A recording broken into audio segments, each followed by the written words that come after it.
A'udhu billahi minash shaitanir rajim. Bismillahi wa salatu wa salamu wa ali Rasulullahi amma ba'd. With Allah's name, the merciful benefactor, the merciful redeemer. Praise be to God, most gracious and most merciful, master of the day of judgment. Thee that we worship, and thine aid do we seek. Show us the straight way, the way of whom thou hast bestowed thy favor, those whose portion is not wrath, and of those who go not astray. Ameen. Good morning. Peace be unto you. Assalamu alaikum to you, wonderful children. I'm a crybaby. I'm wiping tears from my eyes because they really touch my soul. And you can hear it in my voice. To know that with me, Islam has saved my life. Let me give you a little bit of history of me right quick. I learned about Islam, I learned about religion in Zion Lutheran Church on 6th and Jackson Street when I was a teenager. When they moved to Newcastle, Lancaster Avenue, I was there also. The thing that, I'm a Vietnam veteran. I'm 70 years old.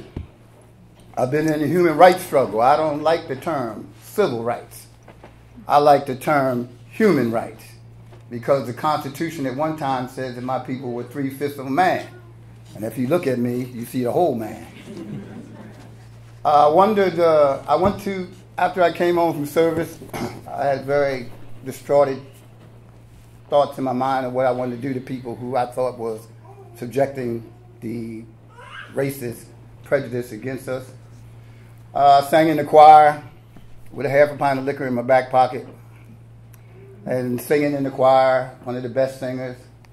And one time I was singing and I was supposed to say Jesus and I said baby. And my wife said a bolt of lightning is going to hit you one day and you need to change your way. We were having little family problems and she read the Quran and she said if you're going to live by this, I'll come back to you. And we haven't had any problems since 1973. Wow. I've been married for 46 years. And I always speak, even though she's not here, I always speak and say if it wasn't for her, I wouldn't be standing here, sitting here talking to you today. I got one of the members of my community here. Captain, would you stand up and let them see who you are, please?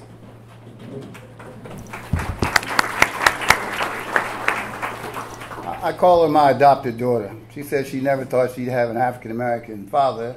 And I said I never thought I'd have a European daughter.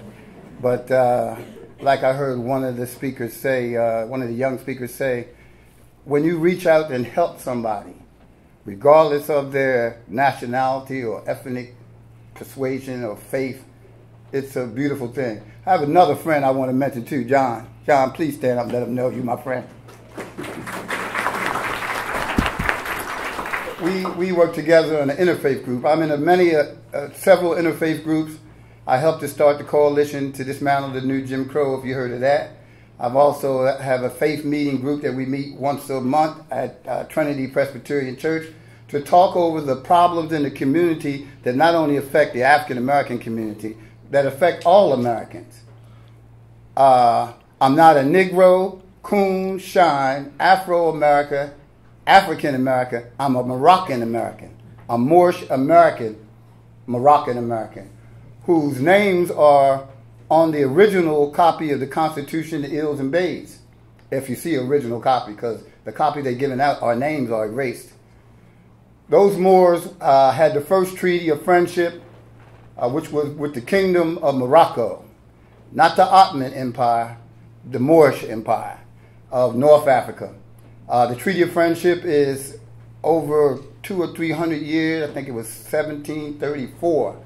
This was the first treaty of friendship of any country in the world with the United States of America. That's why I take my citizenship and my service to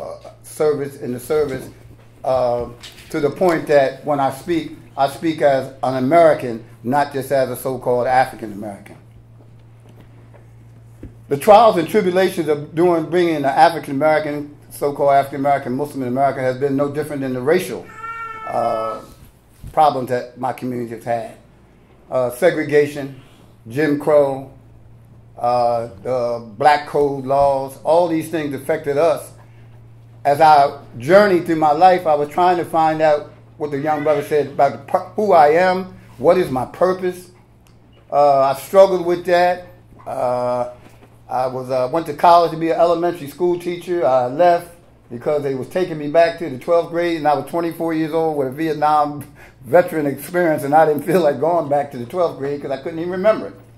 So I eventually became, and I taught myself how to be an elementary school teacher.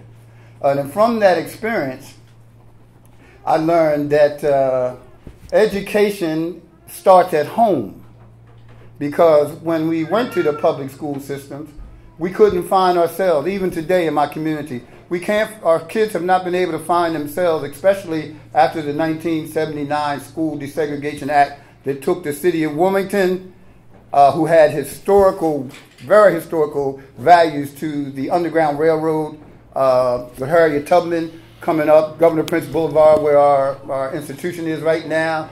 Our kids got none of that. So the violence that you see going on in the African American community today is a direct result of that 1979 School Desegregation Act, that they got little or no information about who they were.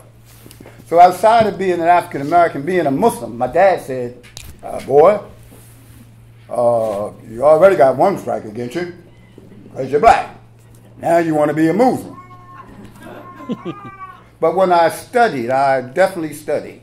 When I studied, and I went to West Africa in 1983 on a business deal, and they asked me who I was, and I said I was a Moor, and one Muslim said, Moor? What? And a guy came down from the third floor and said, did he say he was a Moor? I said, yes. He said, my grandfather was a Moor. That is all I needed to know who I am, and found my deen, my religion, so I know my nationality, and I know my deen, my religion. So this is what I usually programmate to young African American children. I've been going in and out of the penitentiaries for over 45 years, saying the same things I'm saying to you now. And the things that I taught them the most was how you got there, how you're going to get out of there, and how you're going to stay out of there. And if you don't remember those three things, you're going to be in bad trouble. As a Muslim, I was in an organization called the Provisional Government of the United Moorish Republic. We operated a non-profit group called Black Man's Development Center. Black Man's Development Center was against crime and drugs and etc. And some of you, if you're old as me, you might have seen me knocking on your doors out here in the community soliciting for that. From that, when we broke up because of vanity and didn't want to practice the religion, etc., I went to the Muslim Center of Wilmington in 1976. And from that experience, I taught them birthright, Moorish birthright, and there, my late leader, Imam Wardi Muhammad, he was called America's Imam, and most of us have never even heard of him. He was the seventh child of the Honorable Elijah Muhammad of the Nation of Islam.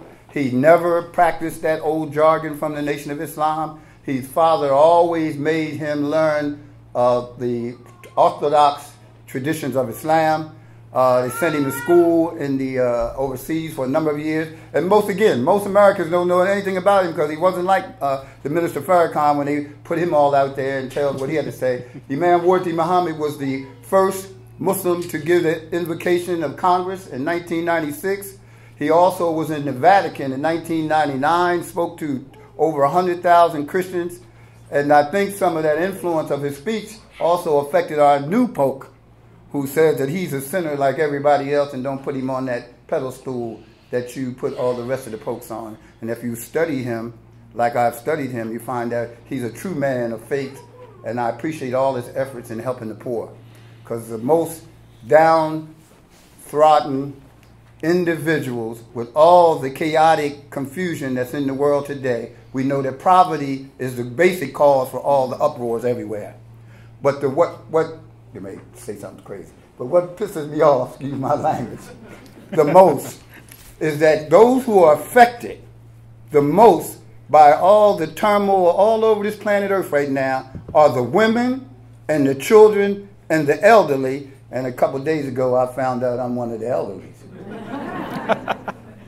So the transition to Islam has been a beautiful one for me because, you know, being a historian, studying it, and watching how some Americans are putting it out that Islam is a terrorist, extremist group of people, I bear witness that that's not true. Because if it wasn't for the Quran, I'd be in jail or dead now based on the ideas and concepts I had when I came home from Vietnam. Because, like one of the young kids said, when the Prophet Muhammad, the prayer and peace of Allah be upon him, sent some people to Abyssinia, which is in Ethiopia in Africa, when they were being persecuted, the thing that touched me the most was that he didn't go. And they said, why are you not going with all this persecution upon you? Why are you not going? Because your mission, his mission, was in Mecca, commissioned by God to spread the words of peace and love. That touched my soul real deeply. And another thing in the Quran, it says, if you have any animosities against any human being, if you made it to heaven, that you wouldn't get in the gate unless you went back and apologized to those people. Now, I used to say, well, how can you do that? God can do whatever he wants to do. At any time. He got me here, speaking today, because of my commitment to the principles of one for your brother and sister, what you want for yourself. Now, when I was in Medina a couple of years ago, I seen another translation that said, one for humanity, what you want for yourself. And that changed my whole way of thinking, because I have a lady named Miss Faye Whittle. She does a prison ministry called Prison Ministry. And she reminds me of my mother. And whenever she sees me, she says, oh, here's my Imam. And I get so embarrassed, because mostly it's a crowd of European Americans like this. And she hugs me, and my wife said, who's that? I said, that's my second mother. And when Norm died, her husband died, we really got close because she was distraught. And she said, I don't know what to do. I don't have Norm. I said, Norm is a spirit. And that spirit in Norm is still in you. So I told her, Norm would not want you to stop doing what you're doing. And she did it, and she loves me, and I send her emails every day, and she thanks me, and etc. So our struggle, because he said I got 3 minutes. But I had to give you that to you. I don't get a chance to talk to a whole European community crowd of faith people. And I really feel a good vibe in here. And I thank you for that. The real struggle, again, is racism. And that's been the primary struggle for my people, Muslims and non-Muslims. And I want to leave you with this thought here. If you haven't found or seen this book, this is Thomas Jefferson and the Quran, and the struggle that him and James Madison and John Adams had to get the First Amendment of freedom of religion for anybody in the United States of America.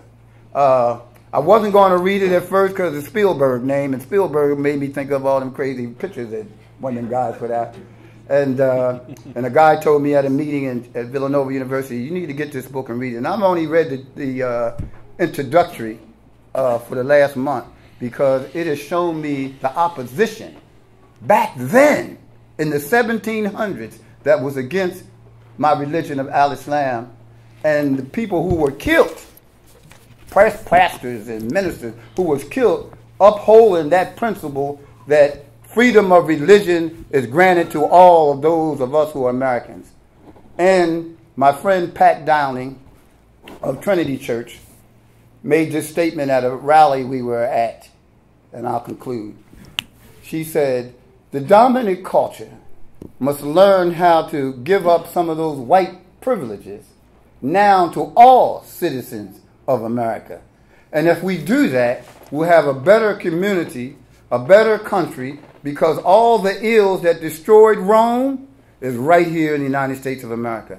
And I believe, humbly, that the only group of people in America that can change those kind of conditions are people of faith, not the secular community, but the people of faith, the people that love God, love being human beings, love the society of human beings. And when I learned that the first society that I should be thinking about was the human society, I'm telling you, it changed my whole life. Thank you for listening. Assalamu alaikum. Peace be unto you.